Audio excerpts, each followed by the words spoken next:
la team, j'espère que vous allez bien. On se retrouve aujourd'hui pour la deuxième vidéo du module 3. Et dans cette vidéo, on va parler du reported speech. Donc là, je sais que vous êtes en train de vous dire, mais qu'est-ce que c'est encore ça, reported speech? Qu'est-ce que ça veut dire? Qu'est-ce que c'est? Alors, ne vous inquiétez pas, n'ayez pas peur, c'est très simple. Je vais tout vous expliquer dans cette vidéo. Alors, premièrement, qu'est-ce que c'est? Eh bien, tout simplement, c'est la parole rapportée. Et là, je sais que je ne vous éclaire pas beaucoup plus. Mais vous allez comprendre ça tout de suite. Quand on parle, que ce soit en français ou en anglais ou dans n'importe quelle autre langue étrangère, on appelle ça le direct speech.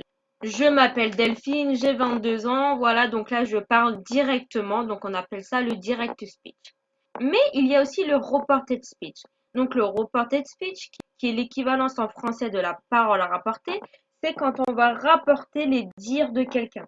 Par exemple, si je dis je m'appelle Delphine, donc là j'utilise le direct speech, et le reported speech, donc une autre personne va aller dire à une autre personne, elle s'appelle Delphine. Donc là, elle a rapporté ce que je venais de dire. Donc on appelle ça the reported speech.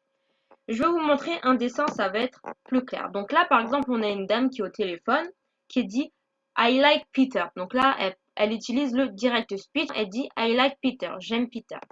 Et on voit ensuite une deuxième dame qui va voir le Peter en question et qui dit She said she liked you. Et cette dame-là, en l'occurrence, elle rapporte les paroles de la première dame. Le reported speech, c'est tout simplement rapporter les dires de quelqu'un. Maintenant, on va voir la formation.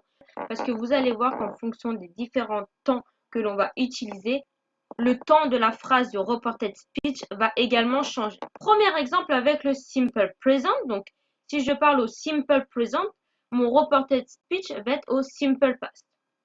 Je vais vous montrer un exemple pour qu'il soit plus clair. I am afraid of it, qui veut dire j'en ai peur en français. Et au reported speech, on va transformer cette phrase au simple past, qui va nous donner She said she was afraid of it. Elle a dit qu'elle en avait peur. Donc là, vous voyez bien ma première phrase, c'est I am. Donc j'utilise le verbe be que j'ai conjugué au présent. Et à ma deuxième phrase, donc au reported speech, she was, je conjugue le verbe be au passé, ce qui nous donne she was. Deuxième exemple, he hasn't a good job. Il n'a pas un bon emploi. Donc cette phrase-là est bien au présent. Et maintenant, je vais la transformer au passé. He said he hadn't a good job. Il a dit qu'il n'avait pas un bon emploi. Donc là, c'est pareil. J'ai utilisé le verbe have que j'ai conjugué dans ma première phrase avec le simple present et dans ma seconde phrase avec le simple past.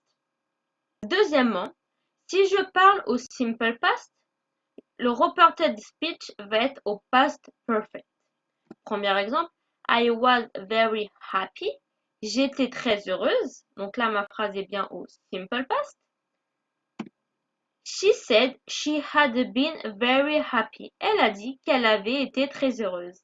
Donc là, ma deuxième phrase est bien au past perfect. On se rappelle bien que le present perfect, c'est le sujet, le verbe have conjugué et le participe passé du verbe. Et bien pour le past perfect, c'est la même chose. C'est le sujet, le verbe have conjugué au passé et le participe passé du verbe. Donc là, on a bien le sujet she, le verbe have conjugué au passé, ce qui nous donne had, et le participe passé du verbe be qui nous donne been. She had been. Mon direct speech est bien au simple past, I was, et mon reported speech est bien au past perfect, she had been. Deuxième exemple, my brother watched a movie. Mon frère a regardé un film. Donc là, ma phrase est bien au simple past. He said his brother had watched a movie. Donc là, j'ai bien reporté la phrase au past perfect. His brother had watched. Il a dit que son frère avait regardé un film. Troisièmement, si je parle avec le present continuous, mon reported speech va être au past continuous. Premier exemple, I am smiling, je suis en train de sourire. She said she was smiling. Elle a dit qu'elle était en train de sourire, tout simplement. Présent continuous, past continuous. I am smiling, she was smiling. C'est très simple. Deuxième exemple. They are tidying their bedroom. Ils sont en train de ranger leur chambre. Donc, ranger le verbe tidy.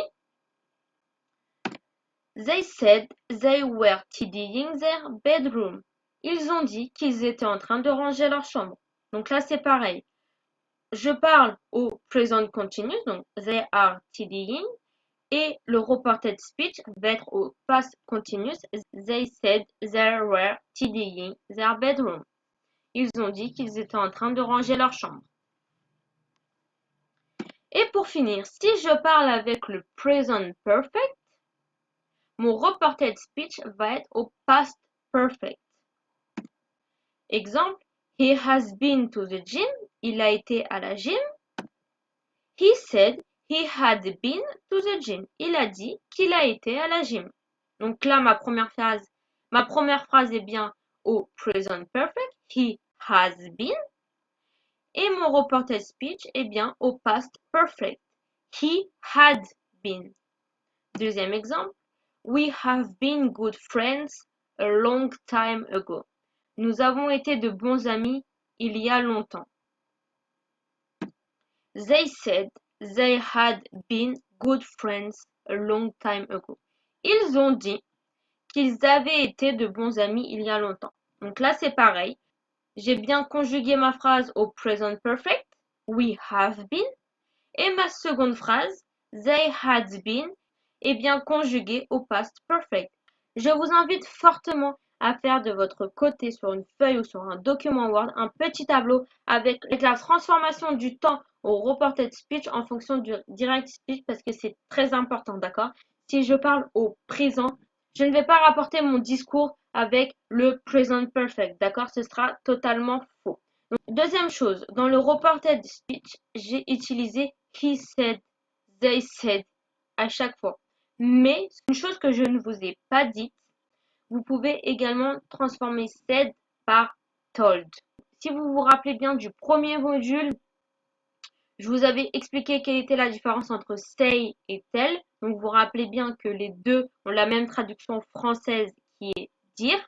Donc si je dis il a dit, je peux très bien dire he said, mais je peux très bien le changer par he told me. Attention, on se rappelle bien que dans la vidéo sur say et tell dans le module 1, à chaque fois que j'utilise le verbe tell, je dois mettre un pronom personnel juste après. Je ne peux pas dire he told he had been to the gym. Ce sera faux. C'est soit he said he had been to the gym ou alors he told me he had been to the gym. Les deux sont corrects, mais si j'utilise tell, je ne dois pas oublier de mettre un pronom personnel sujet. Si vous ne vous en rappeliez plus, je vous invite à aller retourner voir la vidéo sur say et tell, d'accord? Parce que c'est très très très important. Et voilà, donc c'est tout pour cette petite vidéo sur le reported speech. Vous avez vu, c'était pas très compliqué. Je vous laisse faire les exercices et on se dit à demain pour la prochaine vidéo.